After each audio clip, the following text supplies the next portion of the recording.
Ma famille est dans le domaine de la couture depuis 5 générations, et plus dans le domaine de la lingerie pour dames. Et puis moi, quand j'ai commencé à faire mon métier, bien, je voulais faire autre chose. Fait que j'ai fait des manteaux d'hiver, des tentes, des sacs à dos, des sacs de couchage, mais surtout, principalement, des manteaux d'hiver pour qu'on aime notre climat.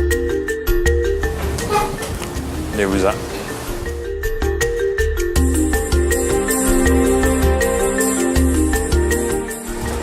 C'est ici qu'on reçoit le tissu.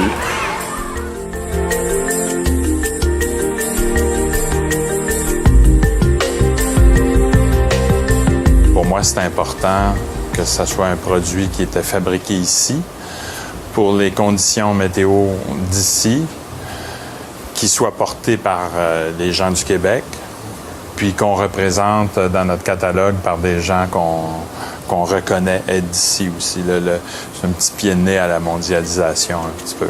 C'est très, très local. Canuck, c'est très local.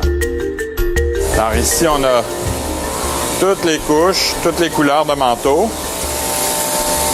Le patron dessus, puis Michel, il taille la ligne de stylo, il la taille en deux, avec une précision incroyable. Alors, le tissu est arrivé ici, qui était tout taillé. Et puis là, ben, c'est la préparation. On fait les sandwichs aussi. On va combiner le tissu avec l'isolant, avec un tissu de soutien non tissé. Alors ici, c'est les premières piqûres. Ensuite, c'est suivi par la surjeteuse, où chaque morceau est surjeté individuellement avec les 3 couches, le tissu de la doublure, l'isolant, le tissu de soutien pour faire quelque chose qui va pouvoir se laver sans jamais que ça bouge. Chacun des morceaux est fait comme ça. Il y a à peu près une quarantaine d'années ou une cinquantaine d'années, on a commencé à faire, un peu après la guerre, là, on a commencé à faire du ski de fond, on a commencé à faire de la raquette pour le loisir.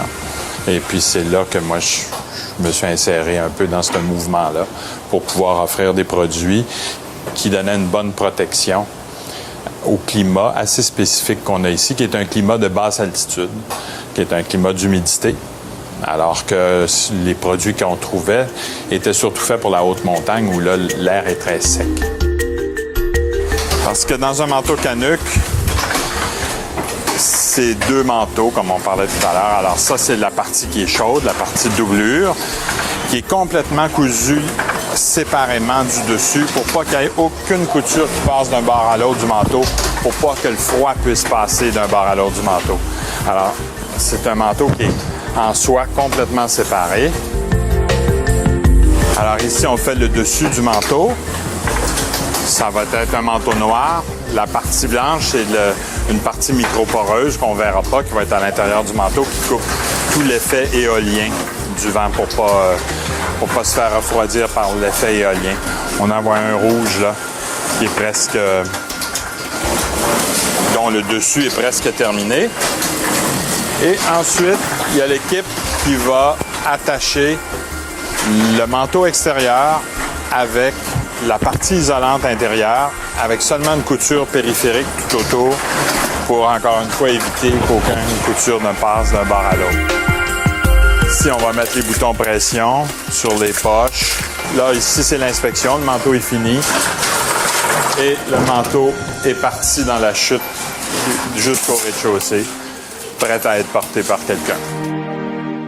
C'est certain que quand celui qui conçoit le manteau, celui ou celle qui conçoit le manteau, est juste à côté de ceux qui vont les coudre, les assembler, puis juste à côté de ceux qui vont les vendre, et juste à côté du client qui va venir l'acheter, tout ça, ça fait une famille tricotée très, très serrée, puis ça porte à la qualité. Tu veux pas, quand tu vas te promener sur la rue, tu vas voir ton manteau qui va être porté par quelqu'un d'autre, ben t'espères qu'il soit heureux, comme n'importe qui travaille, hein? T'espères que les gens vont apprécier ton travail. Fait que ça porte à la qualité.